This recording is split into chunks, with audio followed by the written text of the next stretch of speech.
नमस्कार, मैं वर्षा परगट आप सबका स्वागत करती हूँ हमारे चैनल में।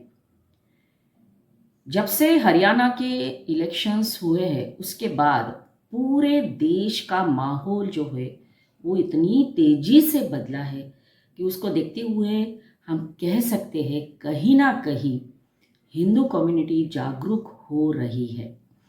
इतने सालों के बाद किसी ने एक नारा दिया और वो नारा पूरे देश में छा गया। इतना ही नहीं, लोगों के दिलो दिमाग पर छा रहा है की बजाय हम ये कह सकते हैं कि सोचने पर मजबूर कर रहा है।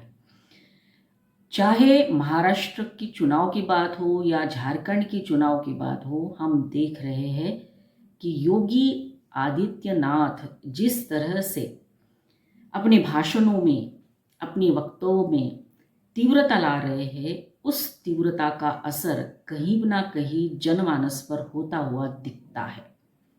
और क्यों ना हो, होना ही चाहिए। कब तक हम इस तरह से सोते रहेंगे? हमको जगाने वाला मिल गया है और हम अब जागरूक हो रहे हैं और इसीलिए विपक्ष तिलमिला गया है। लोकसभा चुनाव के दौरान उन्होंने जो एक एक्सपेरिमेंट किया लोगों को बांटने का, जाति के नाम पर, कास्ट सेंसस के नाम पर, और तुष्टीकरण तो वो करते ही है।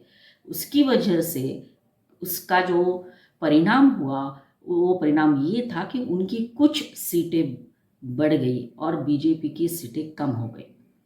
अब इसके बाद अभी जब राज्यों में चुनाव हो रहे हैं उसके बाद हम ये एक चेंज हम कह सकते हैं देख रहे हैं और इसका श्रेय जाना चाहिए योगी आदित्यनाथ जी को। जहां तक विपक्ष पर्टिकुलरली कांग्रेस का सवाल है और उनके जो अध्यक्ष है मल्लिकार्जुन खड़गे जी, उनके भाषणों को अगर हम पहले देखते हैं, जैसे हरियाणा और जम्मू कश्मीर के चुनाव में उन्होंने जब रैलियां की थी, प्रचार किया था, तब उन्होंने टारगेट किया था हमारे प्रधानमंत्री नरेंद्र मोदी जी को, उनके ऊपर वो बोलते थे। लेकिन अभी देखिए आप, हम झारखंड हो या महाराष्ट्र हो, जहाँ पर वो जा रहे हैं चुनाव प्रचार के लिए, अब वो टारगेट कर रहे हैं योगी आदित्यनाथ को। इसका रीज़न क्या है? इसका रीज़न ये है कि ये लोग समझ चुके हैं कि किस तरह से इस नारे ने या फिर योगी जी ने लोगों के जनमानस को बदला है और कहीं ना कहीं यही बात उनको चुभ रही है कि कैसे हिंदू समाज एकजुट हो सकता है। और इसलिए वो कह रहे हैं, पर्टिकुलरली कांग्रेस के जो अध्यक्ष है मल्लिकार्जुन खड़गे। अब आप देखिए, उन्होंने अभी जो बयान दिया वो महाराष्ट्र में मुंबई में जब वो संबोधित कर रहे थे प्रचार के लिए, और वहाँ पे उन्होंने ऐसी बात कही जो योगी जी के लिए एक तीव्र आघात हो सकता है या प्रहार हो सकता है। उन्होंने उनका नाम तो नहीं लिया, लेकिन जो कुछ बोल रहे थे वो सीधा सीधा कनेक्ट होता था योगी आदित्यनाथ जी को। उन्होंने क्या क्या कहा? उन्होंने ये कहा कि कुछ भगवा वस्त्रधारी लोग राजनीति में आ गए हैं, मुख्यमंत्री बन गए हैं। फिर उन्होंने ये भी कहा कि सिर पे बाल नहीं है। तो ये सारा रिजेम्बलेंस किसके साथ होता है? ये सारा रिजेम्बलेंस योगी जी के साथ होता है। अब इनको जब तुष्टीकरण की राजनीति करते हैं तो उनको तो भगवा या भगवाधारी इनसे नफरत तो होगी ही, क्योंकि यही लोग थे जिन्होंने भगवा आतंकवाद ये शब्द निकाला था कुछ सालों पहले, और आज भी वो इतना नफरत करते हैं। अगर देखा जाए तो भगवा जो है, वो जो कलर जो है, वो एक नेचुरल कलर है, यूनिवर्सल कलर है, जिसको हमने एक्सेप्ट किया है हमारे तिरंगे में भी, जिसको केसरिया रंग हम बोलते हैं। तो तिरंगे में भी हमारा रंग है वो केसरिया रंग। उसका मीनिंग क्या होता है? उसका मीनिंग होता है त्याग। और यही त्याग जो है वो हमको प्रेरणा देता है कि अगर राष्ट्र के लिए आपको कुछ करना है तो त्याग करना पड़ेगा। जो जितने भी भगवा वस्त्रधारी है या उस जमाने में या पौराणिक कथाओं में या फिर हमारे जो साधु संत हो चुके हैं, उन्होंने जब ये भगवा वस्त्र पहना, मतलब उन्होंने सांसारिक जीवन को त्याग करने के बाद वो वो अपनी दुनिया में आए थे या उनकी दुनिया में जो आए थे। इसलिए वो वस्त्र का जो कलर होता है वो भगवा होता है। तो आज भी हम देखते हैं या फिर हम योगी जी को देखते हैं तो वो उन्होंने भगवा वस्त्र धारण किया हुआ है, जिसका मीनिंग होता है त्याग। और वो उन्होंने सांसारिक जीवन को त्याग कर जो भी उन्होंने पंथ अपनाया वो उसको हम सब जानते हैं, सबको मालूम है। तो इसीलिए ये प्रतीक है भगवा या केसरिया रंग का, जो शायद कांग्रेस के जो हमारे अध्यक्ष हैं उनको मालूम नहीं है। तो अगर आप उसको ढूंढेंगे तो और कितने सारे मीनिंग उसमें से आपको मिलेंगे। तो मल्लिकार्जुन खड़गे जी ने जब इनके ऊपर अपने शब्दों से वार किया और उनकी तुलना आतंकी लोगों के साथ की, क्या आपको योगी आदित्यनाथ जी आतंकी दिखते हैं? आप उल्टा हम ये कह सकते हैं कि जिस तरह से योगी जी प्रचार कर रहे हैं, जिस तरह से सारी बातें सामने ला रहे हैं और जिस तरह से लोगों के मन में वो जागृति ला रहे हैं, उसकी वजह से आप आतंकित हो गए हो और इसीलिए आप उनके ऊपर प्रहार कर रहे हो कि वो आतंकी की तरह है। ये तो आपकी परंपरा रही है। जैसे मैंने बताया कि भगवा आतंकवाद ढूंढकर निकालना ये आप ही ने शुरू किया था बहुत साल पहले। आपके जो नेता है जिनका नाम मैंने अभी लेना चाहती, उन्होंने इसका शब्द प्रयोग पहली बार किया था और आज भी आपके मतलब कांग्रेस के जनमानस से वो गया नहीं है और इसीलिए वो बार बार इस तरह की बातें, इस तरह का प्रचार अपने सभाओं में करते हैं। अभी सवाल ये है कि जब मल्लिकार्जुन खड़गे जो है वो इस तरह की बातें कर रहे हैं तो योगी जी ने उनको सवाल पूछे कि आप मेरे ऊपर क्यों इतना गुस्सा हो रहे हो? मैं भी गुस्सा हो सकता हूँ, लेकिन मैं आपकी उम्र का लिहाज करता हूँ, आप मेरे से बड़े हो, मैं सम्मान करता हूँ। और ये भी कहा कि आपको गुस्सा होना चाहिए किसके ऊपर?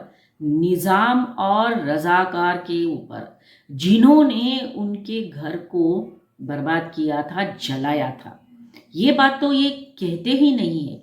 कितनी अजीब बात है ना कि मल्लिकार्जुन खड़गे, उनका परिवार निजाम और रजाकार जिस तरह की बर्बरता अत्याचार उस टाइम पे कर रहे थे, स्वतंत्रता मिलने के बाद जब हैदराबाद के निजाम ने मना कर दिया था स्वतंत्र भारत में शामिल होने का और निजाम की सत्ता बचाने के लिए इन रजाकारों ने जिस तरह का अत्याचार मराठवाड़ा से लेके हैदराबाद तक किया है हिंदुओं के ऊपर, वो इतिहास पढ़ाया ही नहीं जाता है।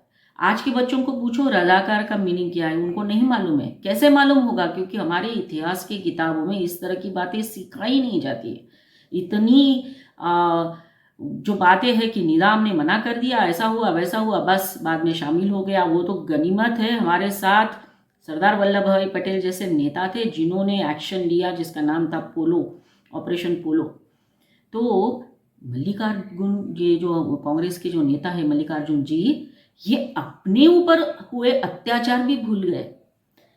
जिन अत्याचारों ने लोगों को इस तरह से अपने घरदार छोड़ने पर मजबूर कर दिया था, उनके घर जलाए थे, स्त्रियों के ऊपर अत्याचार हुए थे और ये छोटे थे जब हमने इनके बारे में ढूंढना शुरू किया, मल्लिकार्जुन खड़गे के बारे में, तो ये बहुत छोटे थे और ये सारी बातें वो बता चुके हैं कि किस तरह से उनका घर जलाया, किस तरह से उनकी माँ उस घर में थी, वो भी उस दौरान जलकर उनका निधन हो गया था। और यही बात योगी जी ने कही और ये बात उनकी दुखती रथ पे जैसे किसी को टच कर देते हैं ना, उसके बाद और भी उग्र हो जाता है, उस तरह का जो है शायद मल्लिकार्जुन खड़गे के बारे में बोल सकते हैं। तो कितनी अजीब बात है कि जिन लोगों ने, खड़गे जी जिनकी फैमिली, वो तो गनीमत है, उन्होंने खुद बोला है कि वो बच गए उस दिन, लेकिन उनके माताजी बहन और ये सब नहीं बच पाए। कैसे भूल सकता है कोई?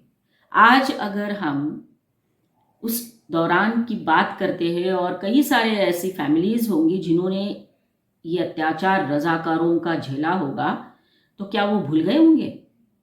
नहीं भूल गए होंगे। मैं अपना एक्सपीरियंस बताती हूँ। मेरी दादी, मेरी नानी जिन्होंने पार्टीशन का वो दुख देखा था, किस तरह से दंगे हो रहे थे, और उन्होंने अपनी आंखों के सामने जलते हुए मकान, किस तरह से अटैक होता था, किस तरह से लड़कियों को उठाकर लेकर जाते थे, ये सब हमको हमारी दादी और नानी दोनों बताती थी। वो भूल नहीं पाई इतने साल होने के बावजूद। भले ही वो हम मतलब हमारी फैमिली या हमारी दादी नानी की फैमिली लकी रही कि उनके घर के ऊपर कोई आँच नहीं आई, लेकिन उन्होंने वो देखा अपनी आंखों के सामने ये सब कुछ होते हुए, तो वो कभी भूल नहीं पाई और वो हमको बताती थी और आज भी हमको याद है, तो हम भी नहीं भूल पा रहे। तो ये कैसे भूल सकते हैं? ये इसीलिए भूल सकते हैं, वो है तुष्टीकरण की राजनीति। ये तुष्टीकरण की राजनीति इन्होंने छोड़ी नहीं, उस जमाने से लेके आज तक, और आज भी यही हो रहा है। आज हिम्मत है इन लोगों की, कांग्रेस के प्रदेश अध्यक्ष हो या कांग्रेस के अध्यक्ष हो, ये एक शब्द भी बोलकर दिखाए उन कम्युनिटी के लिए जो दाढ़ी रखते हैं। क्या ये उनके ऊपर कुछ बोलेंगे? या फिर जो लोग टोपी पहनते हैं, नहीं बोल पाएंगे। कैसे बोलेंगे? क्योंकि इनका कॉन्सेंस जागरूक नहीं है, इनका कॉन्सेंस जिंदा नहीं है। और जिंदा क्यों नहीं है? क्योंकि सत्ता, तुष्टीकरण, ये इनका कॉम्बिनेशन बन चुका है। इसके आगे उनको कुछ नहीं दिखता, ना ही देश हित। और इसीलिए ये लोग इस तरह से बातें करते हैं। और जो लोग राष्ट्रवाद, राष्ट्र प्रेम, त्याग, इनकी बातें करते हैं, तो उनको वो आतंक लगता है। तो आपको इसके बारे में क्या लगता है, ये ज़रूर बताइए। अगर आपको ये वीडियो अच्छा लगा हो तो लाइक करिए, शेयर करिए। जिन्होंने मेरा चैनल सब्सक्राइब नहीं किया है तो ज़रूर सब्सक्राइब कर लीजिए। और आने वाले वीडियो के बारे में अगर नोटिफिकेशंस चाहिए तो बेल आइकन को ज़रूर बताइए। जागते रहो और जगाते रहो, क्योंकि हमारे योगी जी बोलते हैं, बटेंगे तो कटेंगे। धन्यवाद।